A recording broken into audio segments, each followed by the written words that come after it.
In this video, we're going to take a look at the definite integral, but we're not going to do too much with calculation. Instead, this is going to be an in-depth look at the meaning or interpretation of the definite integral. And where we'll start is by breaking down what the definite integral truly means. So if we look at the integral from a to b of f of x with respect to x, recall that this represents an area bounded between some function f and the x-axis. And visually what this looks like is a 2D area with x and f of x as its dimensions. And this lesson is really going to focus on the following fact, and that is the units for this area would be the units for f of x times the units for x. Areas are always a product of two dimensions. And what the definite integral itself represents is a net change in this new quantity, in this new set of units that you've developed from that product. And the rest of the video is just going to work through explaining some applications of this net change concept. So application number one will be the most common application, and it's going to deal with integrating rates of change. So we're first going to look at a continuous function w of t. Continuous because if we're going to work with definite integrals and possibly the fundamental theorem of calculus, continuity is required. So we have this continuous function w of t that models the rate of water evaporation, and that rate will be given in the units centimeters cubed per minute.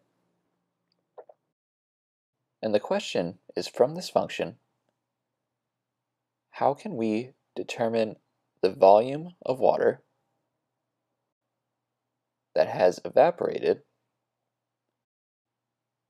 in the first 3 minutes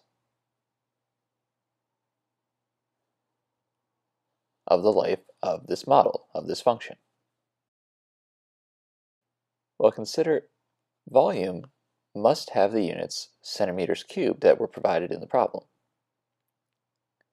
But w of t provides units in centimeters cubed per minute. If we wanted to go from centimeters cubed per minute back to centimeters cubed, we would need to multiply by minutes. And that's where the integral comes into play. Integrals create a product of two sets of units to create a new set of units by making them both dimensions on some area. So this problem becomes the integral from 0 to 3 of w of t with respect to t. The units would be centimeters cubed per minute from w of t times the minute units from dt from a change in time, and the result of this definite integral would be some number of centimeters cubed. And what this represents is a net change in the volume of water in cubic centimeters, or you could also say the amount of water that has evaporated in cubic centimeters from t equals 0 to t equals 3. And this becomes a useful sentence stem for interpreting definite integrals. Use the phrase net change, refer back to a time interval, and the only things that change on any interpretation are the story for the problem and the interval itself. The second application, and the second example, deals with a different way to use definite integrals. It still relies on the same property we talked about in example 1, interpreting the units that come out of a definite integral, but it's all about using definite integrals to create models for problems. So in this example, we have projected snowfall in inches per hour that can be modeled by the continuous function. There's that phrase again, referring to continuity so that we can use the fundamental theorem of calculus, we have the continuous function f of t, where t is time in hours. And the goal in this application is to write a function p of t to give the total snowfall in inches from t equals 0 hours to any time t. So integrating f of t, integrating our rate function, will yield units in inches, because we'd be multiplying inches per hour times a change in time, hours. But the problem is, t must determine the end time for this problem. We don't actually want to evaluate the rate of change for the snowfall, we want the total snowfall itself. So in the rest of the problem, t cannot be the input to the function f. Building our new function p of t, it will be the definite integral from 0 to t of our function f, but we need a different variable to make sure that t only determines this end boundary, only determines this end time. So we use what is called a dummy variable, so that t does not go ahead and evaluate the function f and give a constant rate of change. And that variable, we're just going to pick out a random letter. Let's pick out n. And we'll say we're calculating the integral from 0 to t of f of n dn. And this is an example of an accumulation function, a function that accumulates area under some curve between any variable boundaries.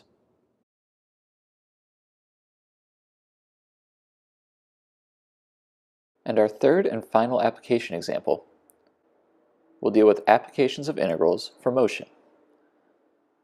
So given v of t, a continuous function that gives a car's velocity measured in miles per hour at any time t, which is measured in hours, we're going to find and describe two things. The first is what is known as the displacement for the car. And this is one example where we give a specific term to represent a net change. Displacement is the net change in position for any object. So in this part, we are looking for the displacement for the car from t equals 0 to t equals 7 hours. And that will simply be the definite integral from 0 to 7 of v of t with respect to t. And considering the units, if v of t is in miles per hour and our change in time is in hours, our result will be in miles. The hours will cancel out. And specifically, this displacement will describe how far we are from a starting point, either a change in a positive direction or a change in a negative direction. But we will contrast that with the idea of the total distance traveled by the car from t equals 0 to t equals 7. When we talk about total distance traveled, we want all the distance the car has covered, regardless of the direction in which it's moved. So driving out to the store and driving back home from the store would represent something very different in both cases. And what total distance traveled is, it is a prompt to integrate speed of the car, not the velocity. We want to take the sign or anything that tells us about direction out of the problem. So we're still integrating from 0 to 7, the function v of t, but in order to integrate speed, we are integrating the absolute value of velocity, because the absolute value will make velocity directionless. It will take away its sign. The result will still be given in miles, but we need to be aware that there is a big difference between these two results.